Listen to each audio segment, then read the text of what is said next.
हाँ दोस्तों, कैसे हैं आप लोग। दोस्तों आज हम लोग बीएसएससी कार्यालय परिचारी का, जिसको ऑफिस अटेंडेंट भी कहते हैं, उसका दोस्तों सेट नंबर, ठीक है, सेट नंबर आज 13 देखने जा रहा है और 1200 इस चैनल पर अपलोड है। तो जाइए देखिए और अपना एक सीट पक्का कीजिए, ठीक है।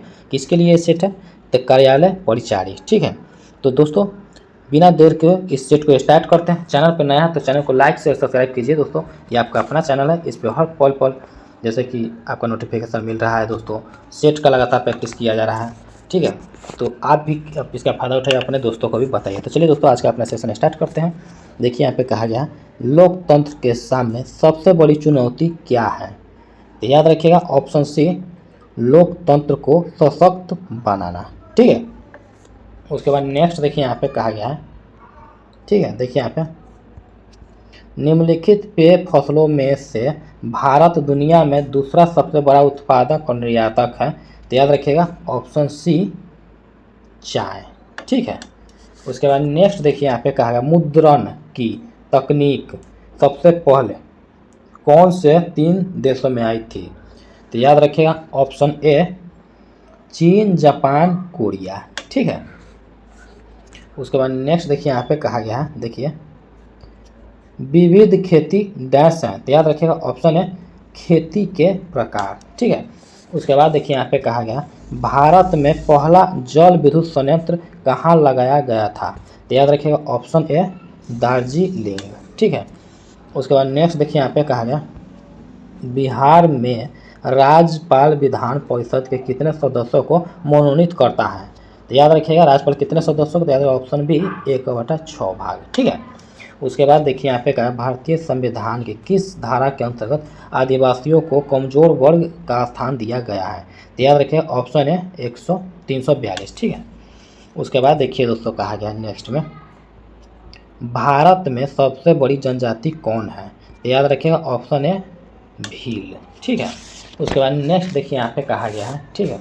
नेक्स्ट देखिए यहाँ पे, इंग्लैंड में औद्योगिक क्रांति किस उद्योग से प्रारंभ हुई थी? तो याद रखिएगा ऑप्शन बी, वस्त्र उद्योग, ठीक है। उसके बाद नेक्स्ट देखिए यहाँ पे कहा गया, मापनी क्या है? तो याद रखिए ऑप्शन है अनुपात, ठीक है। उसके बाद नेक्स्ट देखिए यहाँ पे, निम्नलिखित में से किसे लोकनायक कहा गया है? तो याद रखिएगा ऑप्शन डी, जयप्रकाश नारायण, ठीक है। उसके बाद नेक्स्ट देखिए यहाँ पे कहा गया है, ठीक है, बिहार में होम रूल लीग के अध्यक्ष कौन थे? तो याद रखिएगा ऑप्शन सी, मौलाना मजरूल हक, ठीक है। उसके बाद नेक्स्ट देखिए यहाँ पे कहा गया, अक्रा राजधानी है तो किसका? तो याद रखिए ऑप्शन है घना की, ठीक है। उसके बाद देखिए यहाँ पे कहा गया है, ठीक है, पंचायती राज संस्थानों के जिला स्तर पर सर्वोच्च अंग का नाम है? तो याद रखिए ऑप्शन बी, जिला परिषद, ठीक है। उसके बाद देखिए यहाँ पे कहा गया है, भारतीय संविधान की 6ठी अनुसूची किन 4 राज्यों में अनुसूचित क्षेत्रों और अनुसूचित जनजातियों, ठीक है, जनजातियों के प्रशासन नियंत्रण से संबंधित है? तो याद रखें ऑप्शन बी, असम, मेघालय, त्रिपुरा और मिजोरम, ठीक है। उसके बाद देखिए यहाँ पे कहा गया है, ठीक है, देखिए यहाँ पे, भारत में कौन सी कार्यपालिका प्रणाली विद्यमान है? तो याद रखें ऑप्शन बी, संसदीय प्रणाली, ठीक है। उसके बाद देखिए यहाँ पे कहा गया है, सितंबर 1916 में, ठीक है, निम्नलिखित में से किसी ने मद्रास में होम रूल लीग की स्थापना की? तो याद रखिएगा ऑप्शन सी, एनी बेसेंट, ठीक है। और लोकमान्य तिलक ने कहाँ पे स्थापित किया था? तो पूना में, ठीक है। उसके बाद देखिए नेक्स्ट है, ठीक है, नेक्स्ट देखिए यहाँ पे कहा गया है, निम्नलिखित में से गलत युग्म राज्य और लौह अयस्क क्षेत्र को पहचानिए, ठीक है। तो याद रखिएगा ऑप्शन ए, मध्य प्रदेश और रत्नागिरी, ठीक है। उसके बाद नेक्स्ट देखिए यहाँ पे कहा गया है, नेक्स्ट देखिए यहाँ पे कहा गया, खारे पानी की निम्नलिखित झीलों में से उनके निर्माण के आधार पर असंगत का चयन कीजिए? तो याद रखिए ऑप्शन है सांभर झील, ठीक है। उसके बाद देखिए, बांग्लादेश की राजकीय धर्म क्या है? तो याद रखिएगा ऑप्शन बी, इस्लाम, ठीक है। उसके बाद देखिए यहाँ पे नेक्स्ट है, गरीबी रेखा को निर्धारित करने के लिए कौन सा संगठन सर्वेक्षण करता है? तो याद रखिए ऑप्शन बी, नीति आयोग, ठीक है। उसके बाद देखिए नेक्स्ट देखिए यहाँ पे कहा गया है, नेक्स्ट में, ठीक है, नेक्स्ट में देखिए यहाँ पे कहा गया, डेयरी उद्योग आर्थिक गतिविधि के किस क्षेत्र में आता है? तो याद रखिए ऑप्शन बी, प्राथमिक उद्योग प्राथमिक क्षेत्र, ठीक है। उसके बाद नेक्स्ट देखिए यहाँ पे कहा गया यूपीआई को स्वीकार करने वाला विश्व का 8वां देश कौन बन गया है? तो याद रखिए ऑप्शन डी त्रिनिदाद और टोबैगो, ठीक है। उसके बाद नेक्स्ट देखिए यहाँ पे विश्व जनसंख्या दिवस प्रत्येक वर्ष कब मनाया जाता है? तो याद रखिए ऑप्शन बी 11 जुलाई, ठीक है। उसके बाद नेक्स्ट देखिए यहाँ पे कहा गया डीजी लक्ष्मी योजना किस राज्य में शुरू की गई है? तो याद रखिए ऑप्शन सी आंध्र प्रदेश, ठीक है। उसके बाद नेक्स्ट देखिए एशियाई पैरा तीरंदाजी चैंपियनशिप 2025 में भारत किस स्थान पर रहा? तो याद रखिए ऑप्शन बी दूसरा, ठीक है। उसके बाद नेक्स्ट देखिए यहाँ पे कहा गया है भारत के प्रधानमंत्री नरेंद्र मोदी को किस देश का सर्वोच्च नागरिक सम्मान Grand Collar of the Nation Order of the Southern Cross से सम्मानित किया गया है? तो याद रखिएगा ऑप्शन बी ब्राज़ील, ठीक है। उसके बाद नेक्स्ट देखिए यहाँ पे कहा गया है भारत ने किस वर्ष के लिए संयुक्त राष्ट्र जलवायु परिवर्तन सम्मेलन COP33 की उम्मीदवारी का दावा किया है? तो याद रखें ऑप्शन सी 2028, ठीक है। उसको बुल्गारिया अपनी आधिकारिक मुद्रा के रूप में यूरो को कब से अपनाएगा? तो याद रखें ऑप्शन ए 1 जनवरी 2026, ठीक है। उसके बाद नेक्स्ट देखिए यहाँ पे कहा गया है देखिए कॉन्फेशंस ऑफ शेक्सपियर एडिक्ट नामक पुस्तक के लेखक कौन है? तो याद रखिए ऑप्शन बी एस रवि, ठीक है।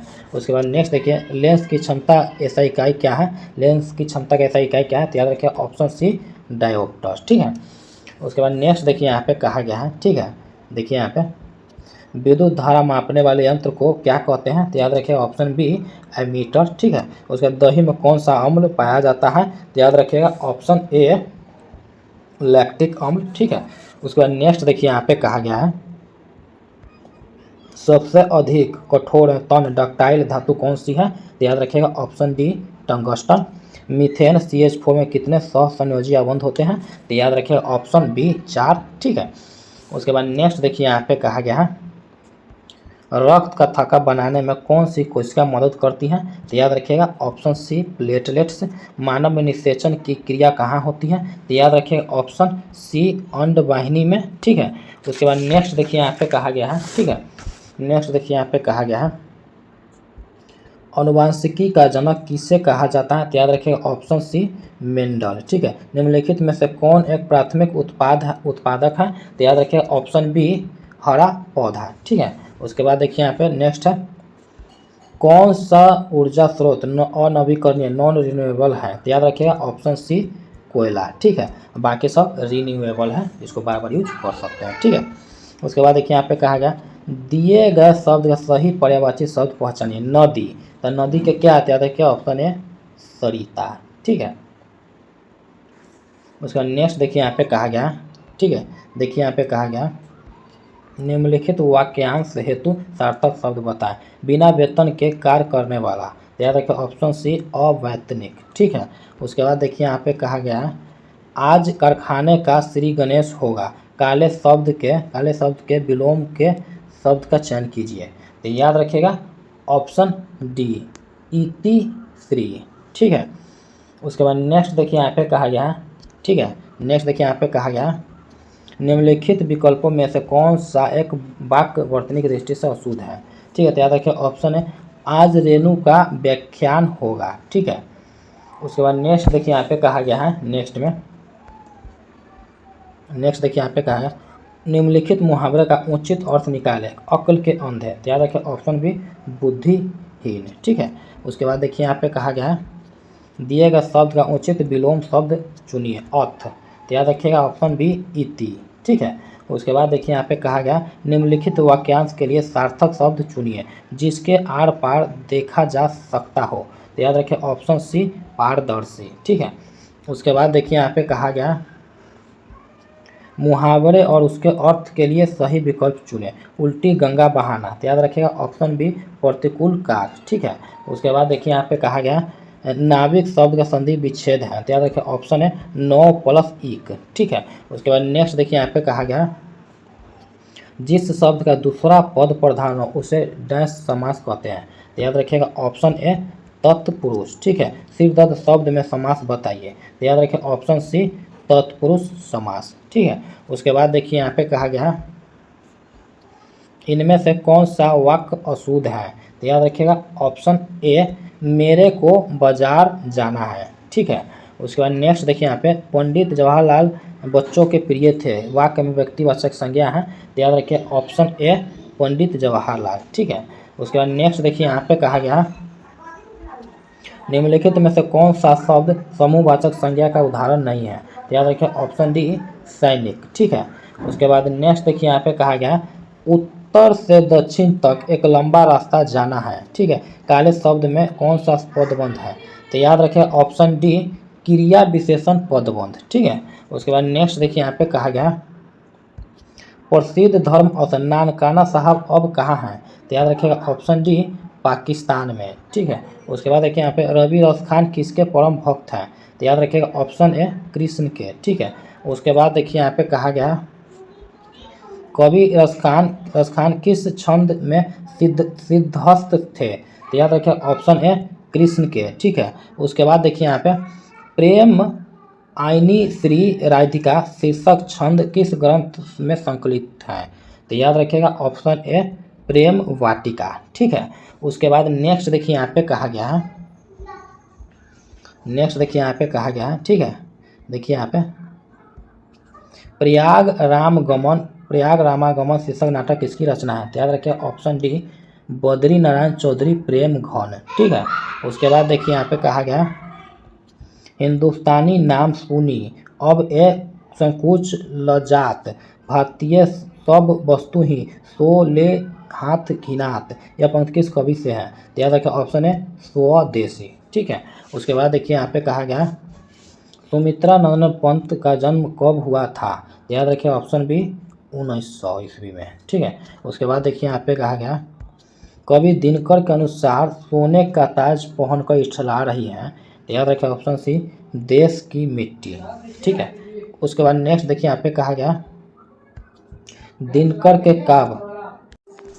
ठीक है, तो दिनकर के काव्य का मूल स्वर क्या है। तो याद रखिएगा ऑप्शन, ठीक है, ऑप्शन डी ओज एवं राष्ट्रीय चेतना। ठीक है, उसके बाद देखिए यहाँ पे कहा गया हिंदी के आदि कवि कौन है। तो याद रखिए ऑप्शन है सरहद पाद। ठीक है, उसके बाद नेक्स्ट कवि देखिए यहाँ पे कहा गया देखिए दोस्तों ये गद्यांश है, गद्यांश को हम लोग पढ़ लेते हैं। ठीक है, विद्युत शक्ति को तो एक प्रकार का कायाकल्प है जो स्वर्ग से आकर मृत लोक में उपस्थित हो गया है। जरा सा बटन दबा के सारा नगर विद्युत की विशुद्ध निर्मल ज्योत्सना में निमग्न हो गया है। तमसो माँ ज्योतिर्गमय की प्रार्थना भगवान ने ये सही का पर विज्ञान देवता तो ने स्वीकार कर ली है।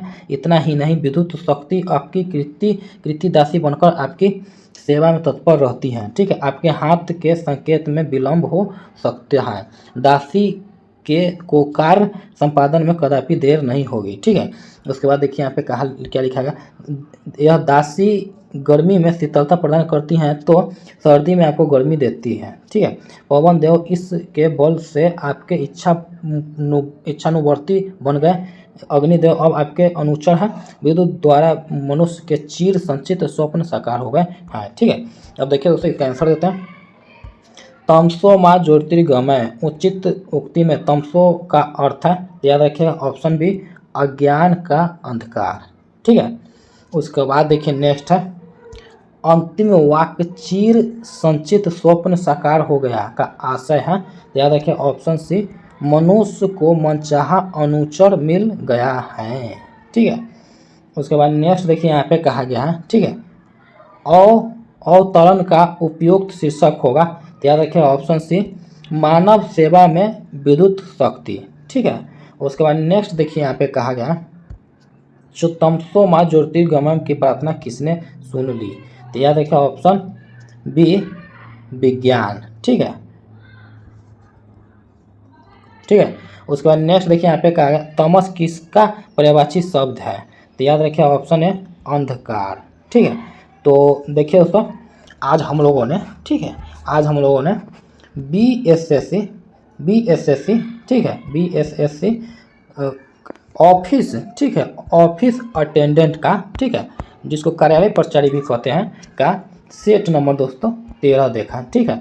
और 12 सेट इस पर ऑलरेडी चैनल पर अपलोड है, तो जाइए देखिए और अपने एक सीट पक्का कीजिए। तो चलिए दोस्तों, मिलते हैं नेक्स्ट वीडियो में, तब तक के लिए वीडियो को लाइक, ठीक है, शेयर एंड सब्सक्राइब कीजिए दोस्तों, अपने दोस्तों को भी बताइए। तो मिलते हैं नेक्स्ट वीडियो में, तब तक के लिए बाय।